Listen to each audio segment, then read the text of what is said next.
Hi, this is Shelley Kraft. We're coming to you live on SNN Live. We're at the Cambridge House International World Resource Investment Conference here in Vancouver, June 2013.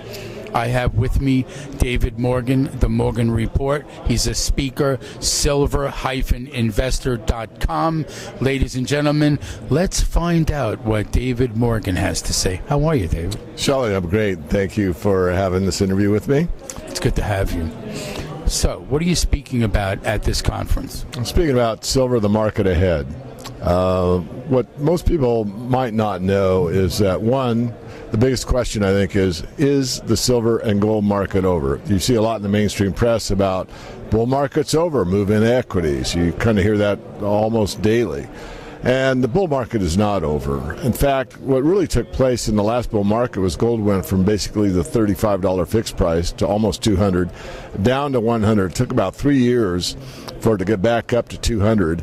And at that time, a lot of people said it's still over, it's a double top. That's not what happened. What happened is it went from 200 to 850. So it almost went up five-fold, 4.5-fold from that point, from the previous old high. I think we're going to witness something very similar this time. Going back to the previous bull market in silver, it was even more spectacular.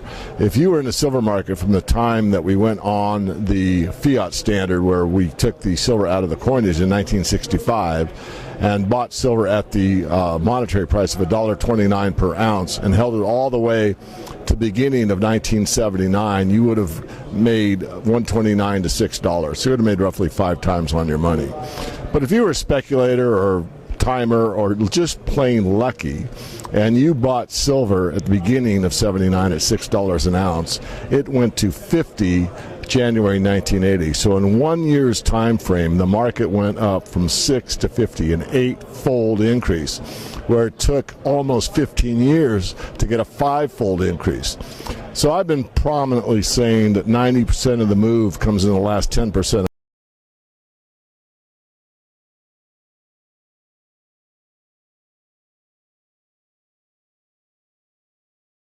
And the best move is ahead of us. It's going to be strong, it's going to be hard, and most people aren't prepared for it.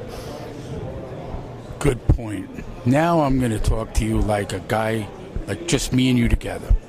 So we're sitting in a Wall Street conference room, and I'm saying to you, wait a minute, there's a bull market in equities, and we're still in a bull market in resources, certain resources at least. What's that rotation all about? When does it go back from equities? When do they come out of these tops in, obviously, the New York Stock Exchange Dow Jones Industrial Averages, trading at heights that hasn't been seen in years? Standard & Poor's, rocket. When does that money begin to flush out and start to trickle down, not only to the commodities, but also to the juniors? A great question, and the answer is I don't know, and no one else does either. But let me just reflect on it and say this.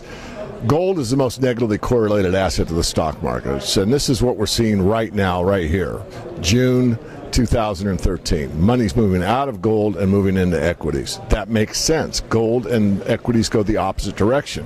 When will that peak out? I actually think we're going to peak out probably this year, Shelley.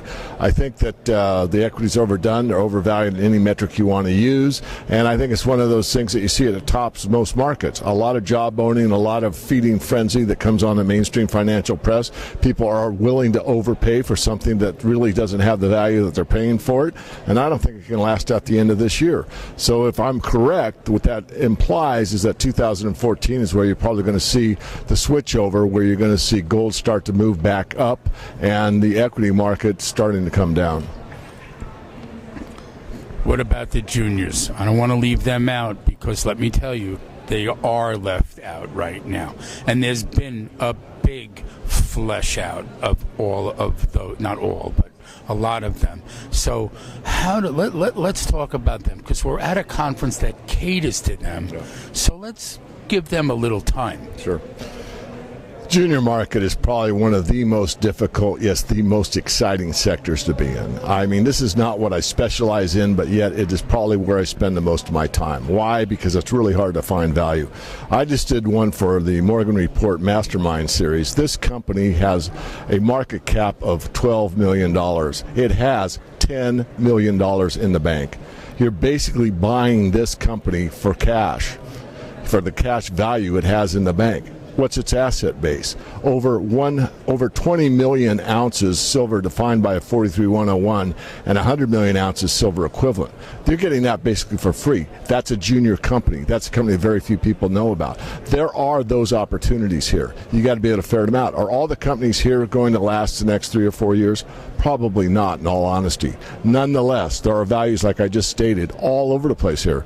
So you really have to do your homework, or you get publications or research that gives you the information you need to make a sound decision, and you spread out. You don't want to buy just one company no matter how good the story. You want to get, I would say, a minimum of 5, preferably 10. Put in speculative capital, and these are the kind of companies that can make you a lot of money.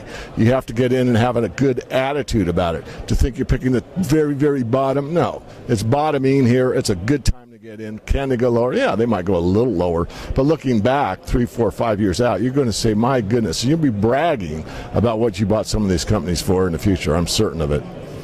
So guys like us don't pick tops and bottoms.